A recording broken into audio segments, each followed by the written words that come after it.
स्वभाव सुधार, मोह का त्याग, ये दो बिंदुओं पर थोड़ी थोड़ी चर्चा। स्वभाव सुधार को लेकर के जहाँ कहा जाता है वहाँ स्वभाव एक सीमा तक है, बिल्कुल स्वभाव नहीं उसको कह सकते। जैसे आग का स्वभाव गर्म रहना है, वो कभी नहीं सुधर सकता है। आग है तो गर्मी होगी, गर्मी है तो आग मानी जाएगी, ठंडी है तो आग कहाँ मानी जाएगी? ये स्वभाव है। पानी है तो शीतलता है, अगर पानी गर्म कर दिया गया है तो आग का अंश है। गर्म पानी भी आग पर पड़ेगा तो आग बुझ जाएगी। इसलिए जिसको हम गर्म पानी कहते हैं वो भी मौलिक रूप में शीतल है। तो आग गर्म है, ये उसका स्वभाव है, ये नहीं बदलेगा। लेकिन जो हम लोगों का स्वभाव है ये उस ढंग से नहीं है, ये बदल सकता है, और यही बदलना ही तो जीवन है। वीर वही जो स्वभाव ही जीते। ये रघुनाथ दास जी महाराज की वाणी है। अयोध्या के रघुनाथ छावनी, बड़ी छावनी जिसे कहते हैं, उसके प्रतिष्ठाता बहुत योग्य थे। विश्राम सागर उनकी पुस्तक है। रामायण, कृष्णायन, इतिहासायन 3 खंड है। मैं इसको पढ़ा हूँ, उसी में शायद यह है पंक्ति, वीर वही जो स्वभाव ही जीते। वीर वह है जो अपने स्वभाव को जीत ले। स्वभाव सब में अलग अलग होते हैं। किसी में कामासक्ति बहुत होती, काम लोलुपता। किसी में थोड़े थोड़े में चिड़चिड़ाहट आ जाती, क्रोध आ जाता है। किसी में लोभ की प्रवृत्ति बहुत होती है। कोई अहंकार, बहुत अहंकारी होता है। कोई मोही स्वभाव का बहुत होता है। ऐसे भी लोग होते हैं जिनको मैं स्वयं देखा हूँ। जब मेरी उम्र 15 की रही होगी तो 50 के रहे होंगे। पढ़े लिखे नहीं थे, कोई सत्संग नहीं, किसी से मतलब नहीं। खेत में जब काम करने जाएं तो एक तरफ से और लोग काम करें तो दूसरे तरफ से वो करें, एक साथ नहीं। अपना बिस्तर किसी के खाट पर नहीं रखते थे, रखना हो तो छप्पर पर रखते थे, क्योंकि खाट अशुद्ध रहता है, लोग पता नहीं कैसे कैसे बैठते। बचपन में उनकी शादी हो गई थी, अब जवानी में तो गौन आया, लेकिन पत्नी के पास नहीं गए। बड़ी कोशिश के बाद पत्नी ने घर सफाई की, खाट सफाई की, बिस्तर सफाई की। बहुत कोशिश के बाद वो एक रात गए और संयोग से उनकी पत्नी गर्भवती हो गई। एक बच्चा हुआ। अब तो अगर जीवित होगा तो 80 का होगा। उनको मैं देखा हूँ, बोली नहीं सुना हूँ, शांत रहते थे। काम लोलुपता उनमें नहीं थी, बोध कुछ नहीं था, स्वभाव ही था उनका ऐसा। ऐसे लोगों को मैं देखा हूँ जिनमें क्रोध नाम की चीज़ें नहीं है। जब कोई गाली दे, उनको कदाचित गाली दे तो कह अरे भैया काहे गिरी आओ, तो भैया काहे गिरी आओ, तो गाली देने वाला बेचारा ठंडा हो जाए। ऐसा चांस मैंने देखा था कि उनका पशु किसी के खेत में पड़ गया, चरने लगा, तो गाली देते हैं। तो कहे भैया हो, क्यों गाली देते हो भैया, वो ठंडा हो जाए। क्रोध करते कभी उनको देखा ही नहीं। वो भी अनपढ़ गंवार थे, कोई बोध विचार नहीं, लेकिन क्रोध स्वाभाविक ही उनमें नहीं था। ऐसे लोगों को मैं जानता हूँ जो बहुत साधारण तंग हालत में चलते थे, गुजर बसर होता था, लेकिन जब किसी कुछ देते थे तो ये होश नहीं रखते थे कि मेरा क्या होगा, उठा के दे दिए बस। इतने निर्लोभी, और कोई बोधवान नहीं थे। ऐसे अनेकों को मैंने देखा है कि वह न पढ़े थे, न ज्ञान था, न सत्संगी थे, लेकिन कई भयंकर दोष से जो दूसरे ज्ञानी तक पीड़ित रहते हैं वे उससे पीड़ित नहीं थे। और ऐसे भी देखे ही जाते हैं कि जो धनिष्ठ धनी है, महालोभी हैं, ज्ञानी हैं, क्रोध आ जाता है बहुत, समझते बूझते हैं, मोह में पीड़ित हैं, सब समझ रहे हैं लेकिन पीड़ित रहते हैं। तो ये स्वभाव है, स्वभावगत हो गया है, दोष स्वभावगत हो गया है। लेकिन ये समझ ले इसके साथ साथ कि आग में गर्मी का स्वभाव जैसा है वैसा ये नहीं है, ये मिटाया जा सकता है, संयमित किया जा सकता है, घटाते घटाते ऐसे स्तर तक लाया जा सकता है जब वो विघ्न न करे, तकलीफ न दे। और यही काम करना हमारा आपका कर्तव्य है। ये नहीं कर पाएंगे तो साधना जो आप करते हैं अच्छा है, उसका फल अच्छा ही है। आप भक्त हैं या साधु हैं वो भी अच्छा है, लेकिन मंजिल नहीं मिलेगी। ये जीतना पड़ेगा और अंत में मरना पड़ेगा पूरा। अगर पूरी शांति चाहते हो, सब समय परमानंद, कैवल्य कैवल्य कैवल्य, अति दुर्लभ कैवल्य परम पद, वेद पुराण निगम आगम बद, ये गोस्वामी जी मानस में कहते हैं। कैवल्य परम पद अत्यंत दुर्लभ है, वेद पुराण निगम आगम सब कहते हैं। वो कहीं पहले तो पढ़ता था तो समझता था कि कोई भवन वन होगा आकाश में, स्वर्ग में, कैवल्य वाले वहीं जाते होंगे। कैवल्य का मतलब अकेलापन, आत्मसंतुष्ट, कैवल्य सुख, इस जीवन में पीड़ा से रहित, हरदम हरदम पीड़ा रहित, कोई पीड़ा नहीं, महा आनंद। ये बिना पूरा मरे नहीं होगा, दूसरा रास्ता नहीं, पूरा मर जाओ तब होगा। इसमें कोई मरने को तैयार है? वेद में भी आता है ब्रह्मचर्य प्रसंग में, ऐ लोगों, मैं आप लोगों में से एक आदमी मांगता हूं जो मरने को तैयार हो, वो मुझे दे दो। गुरु कहता है जो मेरे पास आया वो तो मर गया, तो कोई मरने को तैयार हो तो मेरे पास आ जाए। वेद आप पढ़िए, वेद क्या कहते हैं, में सब सामग्री इकट्ठी हो गई है। वैसे आप वेद पढ़ेंगे जो टीका सहित वेद मिलते हैं उसमें उतना आनंद नहीं आएगा, उबिया जाएंगे। लेकिन मैंने उसको एक मक्खन के रूप में रख दिया और प्रामाणिक है, नंबर मंत्र सब दिया है।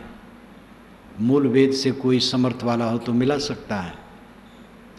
और ये भी मैं आपको बताऊं, चाहे संस्कृत या पाली या हिंदी जिसका भी मैंने भाष्य किया, ईमानदारी का बर्ताव किया, सचौटी से अर्थ किया, कहीं छल कपट नहीं, जानबूझ करके कहीं ऐसा नहीं किया। अब अनजान में कहीं हो, अर्थ सही ना हो तो अलग बात है, वो भी कोई राय दे तो मानूंगा। इसलिए लोग मेरी पुस्तकों पर विश्वास करते हैं, दूसरे मत वाले भी विश्वास करते हैं। वेद जब मैं लिख रहा था तो कई जगह बहुत जटिलता तो उसमें है ही है, तो बैठा रह जाता था। अनेक भाष्य, पुराने ग्रंथ, संस्कृत कोश, ब्राह्मण ग्रंथ, ऐतरेय ब्राह्मण, शतपथ ब्राह्मण, गोपथ ब्राह्मण, निरुक्त यास्क मुनि का, मैकडॉनल्ड का वैदिक मैथोलॉजी, ये सब में छानता था कि कहीं इसका सूत्र कुछ है। छान विचार करके पक्का करके तब अर्थ लिखता था। तो वेद क्या कहते अगर आप पढ़ें तो चारों वेदों का आनंद एक साथ मिल जाएगा। तो अथर्व वेद में ब्रह्मचर्य सूक्त ही एक है, विवाह सूक्त है तो ब्रह्मचर्य सूक्त भी है। तो गुरु कहता है भाई आप लोगों से मैं एक व्यक्ति मांगता हूं जो मरने को तैयार हो, वो मुझे दे दो। तो मरने को तैयार होने का मतलब क्या है? पुराना संस्कार सब धो दो। जब तक आप पिता बनोगे, गुरु बनोगे, बड़े बनोगे, तब तक सुखी नहीं रहोगे, पक्का समझ लो। हम गुरु नहीं, हम पिता नहीं, हम बड़े नहीं, हम एक साधक हैं। पूरा मर जाना है। कबीर साहब की एक कहानी याद आई। कबीर साहब एक शिष्य के साथ चल रहे थे, थक गए थे। एक जगह सरकारी बंगला था, उसमें सरकारी अफसर टिकते थे। पहले भी ऐसा रहा, आज ही डाक बंगला नहीं है, पहले भी था। चपरासी बाग में सो रहा था, दोनों थके थे। तो कबीर साहब ने कहा कि जाओ एक कमरे में तुम सो जाओ, एक कमरे में मैं, लेकिन ये ध्यान रखना कुछ बनना नहीं। गए, सो गए। कुछ देर के बाद चपरासी उठा, देखा 2 आदमी सो रहे हैं 2 कमरे में। कबीर साहब पास गया, कौन हो तुम? तो साहब कुनमुना के उठे, कुछ नहीं बोले कि यहाँ तुम्हारी क्या ज़रूरत है, ये राजे महाराजाओं की चीज़ है, साधु फक्कड़ को तो कहीं रह लेना चाहिए। कबीर साहब चुपचाप बाहर चले, कुछ नहीं कहे। जब वो चेले के पास गए, जगाए, कौन हो तुम? कहे तुम देखते नहीं मैं साधु हूँ। तो डांटा जोर से, साधु बने बैठे हो। तो आया तो साहब से कहा कि साहब उसने हमें डांटा, कहे तुम कुछ बने होगे। कहे मैं कुछ नहीं बना। तो कैसे बात हुई? तो बताए। तो कहे तुम साधु बने। तो डांटे गए, मैं तो कुछ नहीं बना, वो कुछ कहा तो मैं चुपचाप चला है बस। एक कहानी है, घटना घटी कि नहीं पता नहीं, लेकिन बनोगे तब तक सुखी नहीं रहोगे। और बनना कुल झूठ है। देह नहीं है, क्या आपका है? ये देह रहेगी? क्या ये देह मेरी है? देह मेरी नहीं, देह रहने वाली नहीं। लोग मिलते हैं, सज्जन मिलते हैं, देवियां मिलती हैं, जिनका प्रिय का वियोग हो गया है, भावुक हो जाते हैं। मैं छत्तीसगढ़ में था, एक बहुत समझदार देवी थी, 55 की रही होगी, अनेक बार मिलती है। उसका पति मर गया था, पहुंचा, मिली, बातचीत होने लगी, फिर याद हुई तो थोड़ा गंभीर होने लगी। मैंने कहा बिल्कुल गंभीर मत हो, अगर रोने से वो लौट आए तो हम सब मिलकर रोवा लें, कोई लौटने वाला नहीं, दृढ़ रहो। तो तुरंत रुक गई। बराबर मिलती रहती, उधर जाता हूं जब। लोग कहते हैं समझ में तो आता है लेकिन मन नहीं मानता, जानने में तो आता है कोई लौटेगा नहीं, रोना बेकार है, लेकिन मन नहीं मानता। क्यों नहीं मन मानता है? साधना नहीं की गई, उस दशा में रहा नहीं गया। ज्ञान काम करेगा नहीं, रहनी काम करेगी। ज्ञान की बात की भावना मन में करो। कहावत आप जानते हैं कि भंवरा कीड़ों को ला करके अपने बिल में रख लेता है और सामने बैठकर घेर लेता है और अपनी आवाज़ सुनाता है, भंवरा। और वो कीड़ा उसी को देखता रहता है, उसी कीड़ा को, भंवरे को, और उसी की आवाज़ सुनता रहता है। और वो सुनते सुनते सुनते भंवरा हो जाता है। ये कहानी है। बिहार में एक सज्जन तो हमें पत्र दिए यहाँ कि आप कहानी मात्र मानते हैं, ये प्रत्यक्ष अनुभव है मेरा। तो जब कटिहार गया तो मिलने आए और बड़े धीरज रखे, अनेक लोग बैठे थे पूछने वाले मेरे निवास पर। जब सबका समाधान हुआ तब उन्होंने कहा महाराज मैं वही हूँ जो पत्र दिया था। मैंने कहा आप अनुभव तो मेरा अपना अनुभव मुझे कैसे अनुभव कराएंगे? लेकिन कीड़ा कोई लावे, एक कीड़ा तो अपनी आवाज़ सुनावे तो कीड़ा बदल जाए, ये अवैज्ञानिक बात है। भंवरे कीड़ों को लाते हैं खाने के लिए, काट कूट करके अंदर में डाल देते हैं, वो खाते हैं, उनके बच्चे खाते हैं। उन्हीं के बच्चे, भंवरे के बच्चे जब बड़े होके निकलते तो समझते वो कीड़े निकले हैं। फिर जो हो, खास बात यह है, ये कहानी चलती है कि भंवरा कीड़ों को अपनी आवाज़ सुनाता है और कीड़े उसकी आवाज़ निरंतर सुनते सुनते भंवरा हो जाते हैं।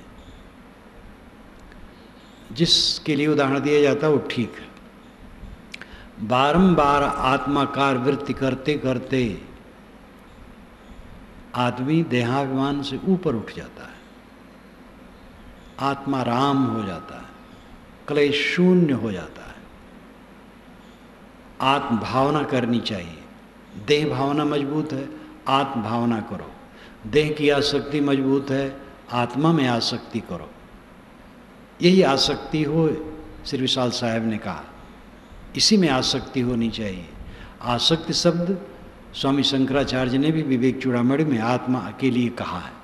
तो मैंने भाष्य में लिखा है कि आसक्ति शब्द विषयों के लिए प्रयुक्त होता है, आत्मा के लिए नहीं। इसलिए चौंकाने वाला शब्द है, किंतु स्वामी जी सही कहते हैं। आसक्ति लगाओ, आत्मा में लगाव करो तो देह का लगाव अपने आप छूट जाएगा। ये कूड़ा कचड़ा शरीर ये लगाव करने लायक है, ये काम करने की जगह है। चाम का थैला, हड्डी की झोपड़ी, उद्वेगों का घर, टट्टी पेशाब का कारखाना, दुखों से भरा हुआ, अंत में जीर्ण शीर्ण हो करके टूट फूट करके नष्ट हो जाता है। ये मेरा स्वरूप हो सकता है? मैं तो निर्मल हूँ, दिव्य हूँ। अपने मन को बारंबार आत्मा में लगाओ, देहाभिमान से हटाओ, संसार की नश्वरता को देखो। किसको लेकर के दुखी हो? आप स्वयं नहीं रहोगे इस शरीर में, दूसरे के शरीर की वियोग से पीड़ित हो, अपने शरीर को बचा लोगे? अभी पता नहीं कौन कौन मेरे सामने जाएगा। प्यारे से प्यारे के वियोग के दिन को देखने के लिए पहले से कमर कस के तैयार रहो। इसकी चर्चा मुश्किल है, सुनने वाले मुश्किल हैं, इसलिए सुख शांति भी मुश्किल है। धर्म की चर्चा में तो भगवान की महिमा गाई जाती। अमुक भगवान इतने थे, इतने सुंदर थे, ऐसी आंखें थी, ऐसे गाल थे, ऐसा सीना था, हाथ पैर ऐसे ऐसे, उसी बड़ाई करते करते छक जाते हैं। फिर उनकी लीला, नाम रूप लीला धाम, यही चार की कथा। गीता सार पढ़ करके एक युवक ने मुझे पत्र लिखा कटनी से कि आपने तो गीता की टीका बड़ी सुंदर की है, लेकिन भूमिका अच्छी नहीं लिखी।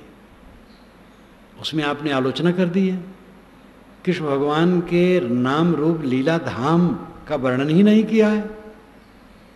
टीका आपकी बड़ी सुंदर है, रजिस्ट्री पत्र भेजा था, वो कहा कि आप भी रजिस्ट्री पत्र भेजिए और जरूर लिखिए। तो मैंने लिखा नाम रूप लीला धाम। वो समझते थे बहुत बड़ी बात है, इससे ऊंची और बात क्या होगी। नाम रूप लीला धाम की चर्चा वेदों में, शास्त्रों में, उपनिषदों में कहीं नहीं है। ये पुराणों की लीला है, महाकाव्यों की लीला है, बीच के भक्त कवियों की लीला है। भगवान की लीला नहीं है, राम ने लीला नहीं की, कृष्ण ने लीला नहीं की। वे जीवन भर आग के पथ पर चलते रहे, कठिनाइयों को झेलते रहे, लेकिन उसका ध्यान ही नहीं है। श्री कृष्ण महाराज आदिवासियों तक के रक्षक, पशुओं के रक्षक, यज्ञ करने वाले ब्राह्मणों के विरोधी। ये ऋग्वेद में आप 8वें मंडल में पढ़ सकते हैं, जिसका प्रभाव पुराणों में भी कम नहीं है, श्रीमद् भागवत तक में है। वो यज्ञ की आलोचना करते। गीता में यामिमाम पुष्पदाम वाचम प्रविदंत विपश्चिता वेदवादरता पार्थनानदस्तित्वादिना। ये दिखाओ शोभायुक्त वाणी बोलने वाले वेदवादी, इनकी बुद्धि स्थिर नहीं होती, अत्यंत तार्किक। राम जीवन भर कठिनाइयों से झेलते रहे। वनवास सुबह दिया गया, शाम को बताया गया राजगद्दी, सुबह दिया गया वनवास। वशिष्ठ के पास तक नहीं गए कि महाराज ये क्यों ऐसा हो गया, जरा कुछ देखिए, मेरा ग्रह लगन मुहूर्त देखिए, जरा हाथ की रेखा देख लीजिए, कोई यज्ञ बैठा दीजिए। ये दुख दूर हो जाए। अभी एक पंडित मुझे मिला था, मिला क्या, यहीं आया था, अभी कुछ ही दिन हुआ है, 5-7 दिन 8 दिन। पीड़ित था वो। मैंने कहा क्यों पीड़ित हो? कि महाराज एक पंडित ने एक को बताया कि मौत की बात है, महामृत्युंजय जप करवा लो, नहीं तो बचोगे नहीं। तो महाराज उसका एस्टिमेट बना, 20,000 खर्च हुआ, 20 या 22,000। उसने मुझसे कहा, तो मैंने कहा ठीक है भाई। तो 5 ब्राह्मणों को और बुलाया और किया। और वो कहता है महाराज ये कटा कि नहीं कटा। और मैं सोचता हूँ कि महामृत्युंजय की जाप वो खुद करेगा तो कटेगा, उसकी तरफ से मैं किया हूँ तो कैसे कटेगा। अब वो 20,000 खर्च कर चुका है, बहुत पीड़ित है, और इतना धन वाला वो नहीं था। तो महाराज मेरे मन में बड़ी शंका है, मैं बेचैन हूँ। मैंने कहा महामृत्युंजय झूठ, उसके ऊपर मौत थी ये झूठ, उसके जब से वो कटे गए झूठ, ये सब ढकोसला, खाने का तरीका और कुछ नहीं। वो गंभीर हो गया, कहे साहब तो अब क्या करूं? हम कहे अब क्या करूं? कि उस पंडित को मैं कैसे समझाऊं जिसने उसको ऐसा कहा है? मैंने कहा उसको नहीं समझा पाओगे, अपना तुम ऐसे जालसाजी के काम से बचो। कोई विवाह करवाना चाहे कर दो, जो मेहनताना दे ले लो, मृत संस्कार भी कराते हैं वो भी कर दो, जो मेहनताना दे ले लो, कर्मकांड करते हो कर लो, लेकिन ये धोखापट्टी काम ये न करो, तब सुखी रहोगे, नहीं बेचैन रहोगे, वह गलत काम हुआ है। मैंने कहा वो ये बात नहीं कि पंडित बिल्कुल वो धूर्त तक किया हो, वो स्वयं भटका है बेचारा, किताबों में लिखा है तो इसे बता दिया है, वो स्वयं भटका है। कितने पंडित के लड़के ऐसे होते हैं, मूल ग्रंथ पे पड़ गए, 27 में पड़ गए। तो पंडित लोग 27 पूजा करवाते, मैं 27 पूजा देखा हूँ। एक घड़ा में 27 टोटी बनाई जाती है, तेल भर करके उसको घुमाया जाता है जब पूजा होती है। 27 कुआं का पानी, 27 जंगल की लकड़ी, वो 27 फिर 27 ब्राह्मण का भोज, बहुत 27 है उसमें। और पंडित कहते हैं कि बच्चे की आवाज़ पिता न सुने, नहीं तो बहुत गड़बड़ हो जाएगा। मुंह तो देखे ना, आवाज़ भी न सुने। ये नहीं कहता माता न सुने, जानता है पंडित माता कहाँ जाएगी, इसलिए बड़ा चतुर है। जिसने पैदा किया है वो तो पापी नहीं है, जो 9 महीने गर्भ में रखा है से अभागा को, उसको कुछ नुकसान नहीं होगा, पिता को होगा। तो ये सब इतना जाल है कि इसमें हिंदू समाज पीड़ित है। इतना जाल मुसलमान ईसाइयों में नहीं है, अपने ढंग का उनका भी है, कम नहीं है, लेकिन इतना कर्मकांड वाला नहीं है। ये सबसे जगने की जरूरत है। इसमें तो प्रबुद्ध ब्राह्मण भी कितने बहुत क्षुब्ध हैं इन कर्मों से। यही जमुना पार एक ब्राह्मण का ही निधन हो गया, एक ही लड़का विश्वविद्यालय में पढ़ता था।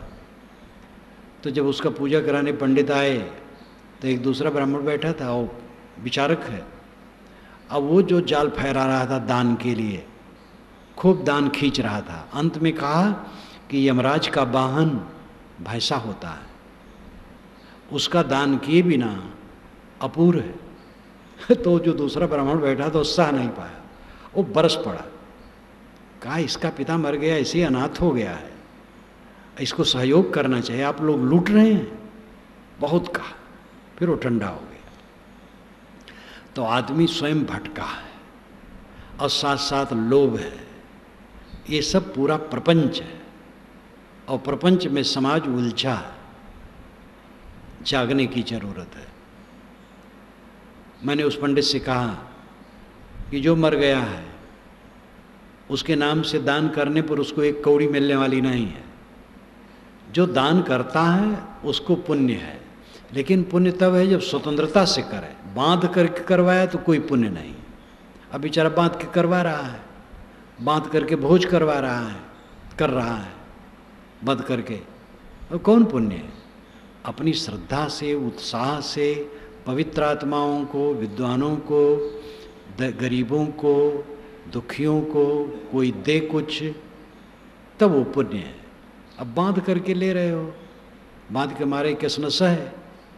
जब बांध के मारा जाएगा तो क्या करेगा? भाग तो सकेगा नहीं। तो ये प्रपंच बहुत है, इनमें जागने की जरूरत है।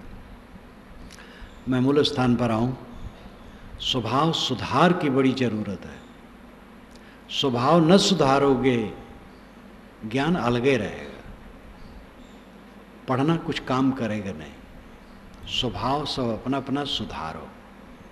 स्वभाव में जो जो खामियां जिनके हैं उस पर ज़्यादा जोर दें। एक क्रोध है तो रोज ग्लानि करो और संकल्प करो। नींद खुले तो 5 मिनट तक संकल्प करो कि आज दिन भर क्रोध नहीं करूँगा, संभालूंगा। और रात में सोने चलो तो दिन भर का लेखा जोखा करो, क्रोध आया कि नहीं आया, तो ग्लानि करो। 5 मिनट जगने के बाद, 5 मिनट सोने के पहले, और रोज ऐसा करो, देखोगे अंतर होगा। काम लोलुपता को देखो, क्या तरह है उसमें? घृणा की सिवा। गृहस्थी में विवाह का फल है 1-2 संतान हो जाए, और हो गई बस खत्म। और नहीं हुई तो भी छोड़ो झंझट, नहीं हुई अच्छा हुआ, बहुत झंझट में नहीं पड़ोगे। साधना से रहो। कूड़ा कचड़ा में पड़ना, उद्वेगित करना, मलिन बनाना, क्या फायदा है? सोचो, विचारो, उस आसक्ति को घटाओ। क्रोध चित्त को जलाता है, काम पतित करता है।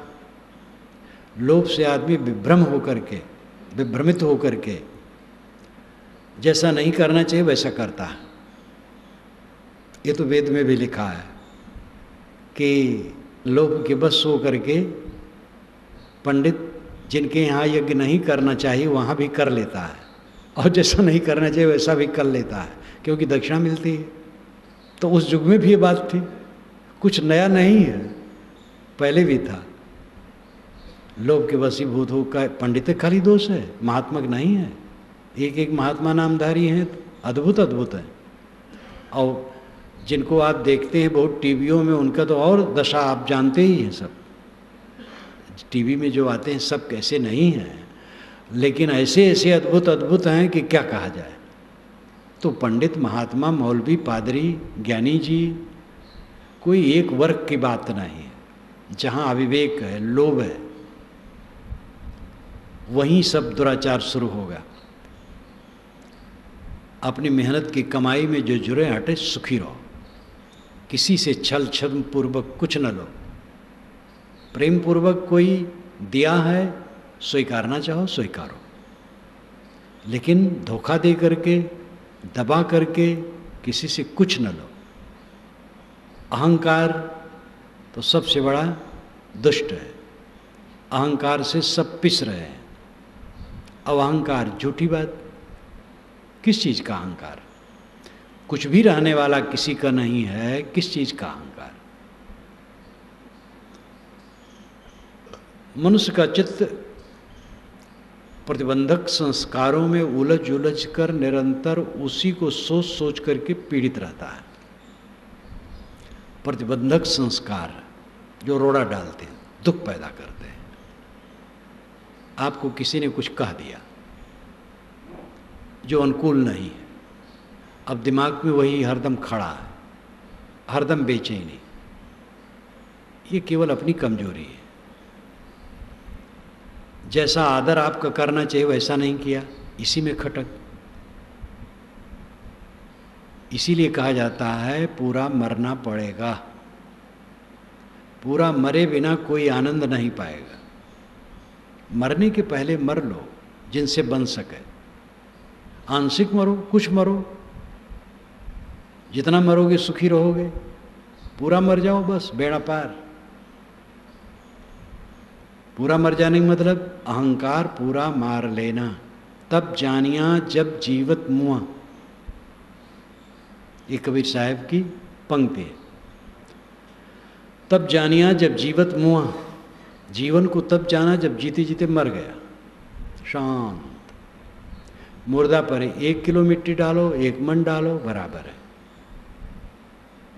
इस प्रकार जब कोई बन जाएगा, कितना घात प्रतिघात, सब में निर्विकार, कुछ है ही नहीं, वो शांति पाएगा। ज्ञान बघारो, अहंकार बघारो, हम इतने पूज्य, हम श्रेष्ठ, हमारे लिए ऐसी इंसल्टिंग, हमारे लिए सब व्यवहार, हमारे लिए सब वचन, सदैव जलते रहोगे, कभी मुक्ति नहीं होगी। जो मुक्त हुए हैं मर के मुक्त हुए हैं। दाना खाक में मिलकर गुले गुलजार होता है।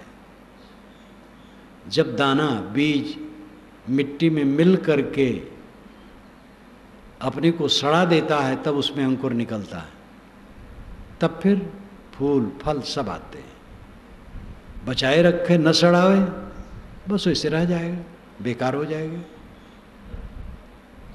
बिना अपने को मारे कोई शांति नहीं पाएगा। यह काम करो। साथी बराती किसी के रहे नहीं हैं और किसी के रहने वाले नहीं। आए हैं ते जाएंगे। राजा रंग फकीर, एक सिंहासन चढ़ चला, एक बधा जंजीर। कोई रहने वाला नहीं, लेकिन इतने में बड़ा फर्क है, सिंहासन पर चढ़ के जाना और जंजीर में बंध के जाना। सिंहासन पर चढ़ के जाना यही है, परमानंद में सदैव रहना। जिस बात को लेके आज दुखी हैं, ये बात कुछ नहीं है। 20 वर्ष के पहले आपके सामने ऐसी अप्रिय घटना घटी होगी, वो है आज। मेरे गुरुजी का समाज था और इतने दिन बीता, कहाँ कहाँ क्या क्या भ्रमण और काम और घटनाएं होती रहीं। उस समय सब वो सब सच लगती थी, आज कुछ नहीं। न वे लोग हैं, न वो घटनाएं हैं, और जहाँ जहाँ वो रहे तहाँ तहाँ जाऊँ देखो तो कुछ मिलेगा नहीं। श्री विशाल साहब का समाज देखा, जिस समाज में आज कोई नहीं, और पुराने जमाने के और ऐश्वर्य नहीं।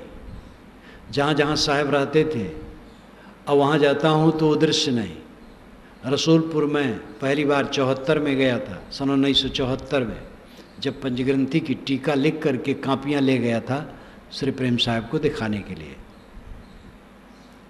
उस समय श्री विशाल साहब की छावनी वहाँ पड़ी थी, विशाल छावनी, खूब चारों तरफ जगर मगर। अभी कुछ वर्ष पूर्व गया तो कुटिया की एक गुमटी भर है और कुछ नहीं, बाग है। अब वो ऐश्वर्य कहाँ है, वो महापुरुष कहाँ है, वो चीज़ें कहाँ हैं, कुछ नहीं। जहाँ सदगुरु विशाल देव की समाधि है, मूजापुर, बाराबंकी जिले में, 6 महीना वहाँ रहते थे, अनेक बार रहे। अब वहाँ जाओ, वो चीज़ कुछ नहीं है, दूसरे ढंग से बन गया है, और संत महात्मा रह रहे हैं, लेकिन वो चीज़ हम चाहें कहीं नहीं है। कल की चीज़ आज नहीं है। देखो ये चल रहा है शिविर, 12 को ख़त्म हो जाएगा, 12 को आप लोग चले जाएंगे, यहाँ वाले रहेंगे, वो अपने ढंग से फिर चलेंगे।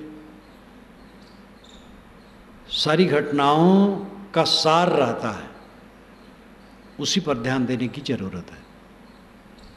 प्रतिबंधक ना हो, दुख मोचक हो। संस्कार हमारे जो हों दुख मोचक हो, प्रतिबंधक नहीं, पीड़ा देने वाले नहीं। न घटनाएं रहेंगी, न व्यक्ति रहेंगे, न चीज़ें रहेंगी, न अपना शरीर रहेगा। लेकिन अगर इन सब के बीच में आपने गलत संस्कार ग्रहण किए, वो अंतरात्मा को आज और आगे निरंतर पीड़ित करते रहेंगे। और अच्छे किए तो आज ही आनंद कंद, सदा आनंद कंद। कुछ रहता नहीं, संस्कार कुछ दिन के लिए रहते हैं, रविन्द्रनाथ टैगोर ने लिखा है, जो धाराएं सूख गई हैं उनको निरर्थक मत समझना, जो कलियां खिले बिना मुरझा के गिर गई हैं निरर्थक मत समझना। अच्छा काव्य उनका, उसमें साहस यही दिए हैं कि आप जो करते हैं वो निरर्थक नहीं जाता है, इसलिए सावधान है गलत न होने पाए। अगर आपका मन एक क्षण के लिए क्षुब्ध हुआ है तो आपकी चादर में उतना कालिक हो गया, उसको कोई काट नहीं पाएगा। प्रसन्न है तो सफ़ेदी है। ये कमाई अपनी व्यक्तिगत खास है, बाहर की कमाई की भी ज़रूरत है, लेकिन ये बड़ा महत्व की नहीं है। बाहर की कमाई इतनी होनी चाहिए पेट भर जाए, तन ढक जाए, रहने की जगह मिल जाए। असली कमाई करो, असली कमाई पर ध्यान ही नहीं। नकली कमाई में इतने डटे हैं लोग कि इतना हो गया तब इतना हो जाए, तब इतना हो जाए, तब इतना हो जाए, कितना हो जाए, खाओगे कितना, लेकिन इतना हो जाए कि पता नहीं कितना। अब खा करके जो करना चाहिए उस पर कुछ ध्यान नहीं। कमाते हैं क्यों? खाने के लिए। खाते क्यों हैं? जीने के लिए। जीते क्यों हैं? इसका पता नहीं। ये कोई जीवन है? जो खास काम है जी करके करने का वह है अपने मन को मांझना, स्वभाव को सुधारना।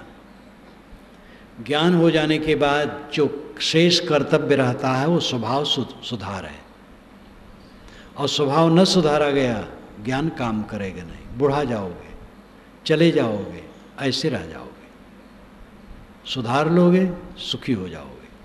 मैंने कहा कि स्वभाव कहा जाता है, लेकिन निज का ये स्वभाव मन का नहीं है, खराब संस्कार है। मैंने उदाहरण दिया कि आग का स्वभाव गर्म, वो कभी मिट नहीं सकता है। आग में गर्मी रहेगी ही, और गर्मी नहीं तो आग का अस्तित्व तो नहीं है। ये असली स्वभाव है।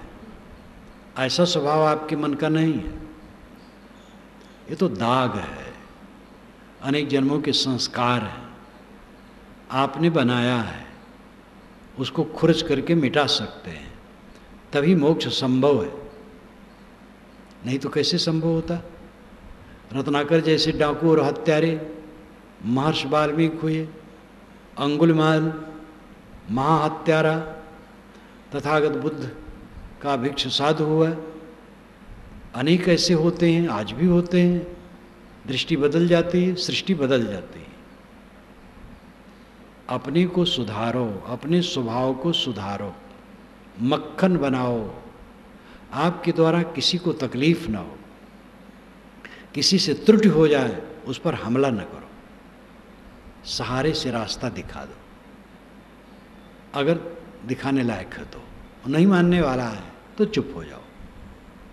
हमला किसी पर मत करो, अपने को संभालो।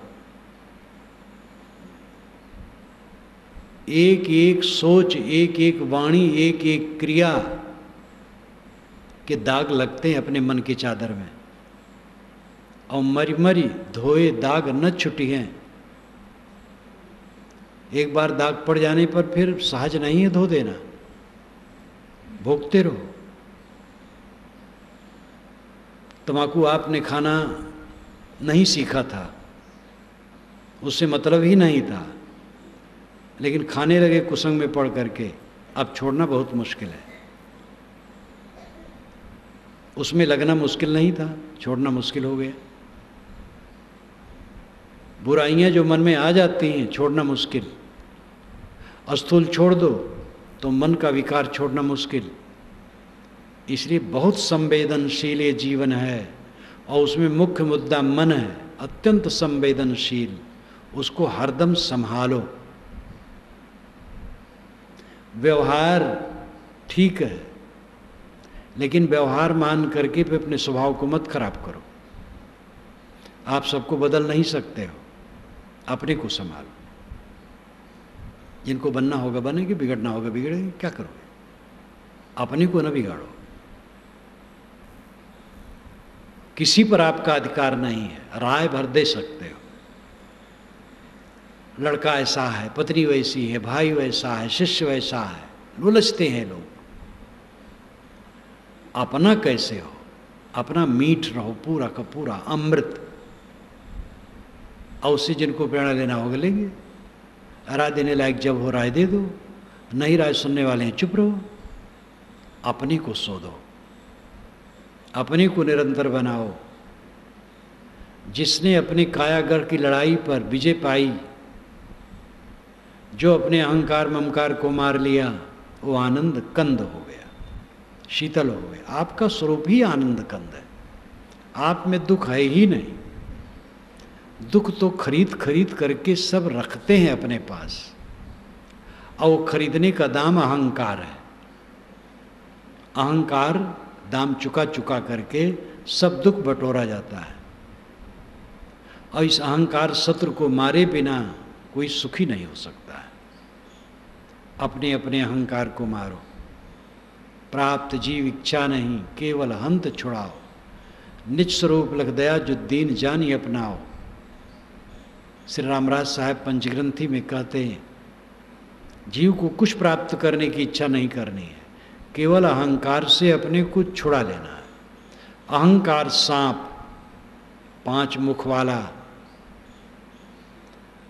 आत्म तत्व को दबा करके रखा है।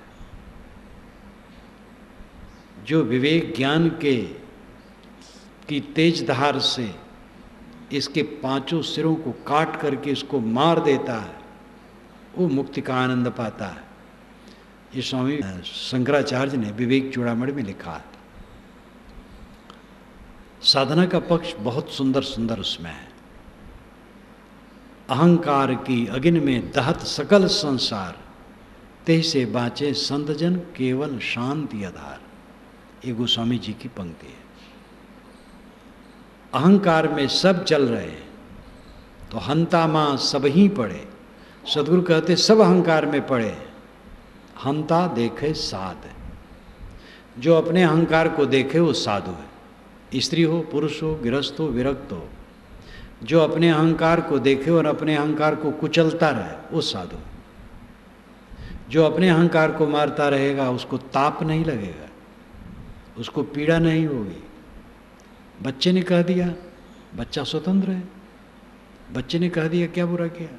शिष्य ने कह दिया, शिष्य स्वतंत्र है। किसी ने भी कह दिया हो, कोई हर्ज नहीं। हमें सहना चाहिए, मन मारना चाहिए अपना। अपने अहंकार को मारो, तब शीतलता मिलेगी। कोई और चारा नहीं है, पंचायत नहीं चाह रहा है। आपके बच्चे ने कुछ कह दिया, पंचायत करोगे, उसमें कोई विजय नहीं होगी। शिष्य ने कह दिया, पंचायत करने से कोई विजय नहीं होगी। छोटे भाई ने कह दिया, पत्नी ने कह दिया, पति ने कह दिया, अमुक ने कह दिया, पंचायत से कहीं हल होने वाला है? सरले तरीका है, अपना मन मार लो, झुक जाओ, छोटे हो जाओ। सबसे छोटा मैं हूं। इस प्रकार अपने को माने बिना कोई शीतल नहीं हो सकता है। एक ही यही रास्ता है। प्राप्त जीव इच्छा नहीं, केवल हंत छुड़ाओ। निस्वरूप लख दया जो दीन जानी अपनाओ। दूसरे जीवों को भी निस्वरूप समझकर कि मेरे समान सजात भाई ये भी हैं, उनको भी राह दो। संत सदैव दया किए, दूसरे को रास्ता दिखाएं। आप भी जो बन सके दूसरे की सेवा कर दो, लेकिन स्वयं अहंकार विहीन बनो। अपने को मारने के बाद ही अहंकार मारना। तब जानिया जब जीवत मुआ, कबीर साहब की पंक्ति है। जीवन तो तब जाना जब जीते जीते मर गया। ये अनुभव का विषय है। फिर कुछ लगता ही नहीं, पीड़ा ही नहीं होती, संताप ही नहीं होता है। शीतल शीतल अभेद्य किला में ऐसा महापुरुष निरंतर जीता है। महापुरुष का मतलब स्त्री पुरुष वाला नहीं। जो ऐसा हो जाए वही महापुरुष, स्त्री हो पुरुष हो कोई भी। संतों की संगत करो, स्वाध्याय करो, मनन चिंतन करो, अपने अपने स्वभाव को सुधारो, अपने अहंकार को मारो, इसी जीवन में पूरा शीतल बनो, पूरा आनंद कंद हो जाओ, ये जीवन का फल है। अहम शुद्ध चैतन्य ज्ञान स्वरूपम अजराहम अमराहम अखंडम अनूपम अहम शुद्ध चैतन्य ज्ञान स्वरूपम अजराहम अमराहम अखंडम अनूपम अहम शुद्ध चैतन्य ज्ञान स्वरूपम अजराहम अमराहम अखंडम अनूपम अहम शुद्ध चैतन्य ज्ञान स्वरूपम अजराहम अमराहम अखंडम अनूपम अहम शुद्ध चैतन्य ज्ञान स्वरूपम अजराहम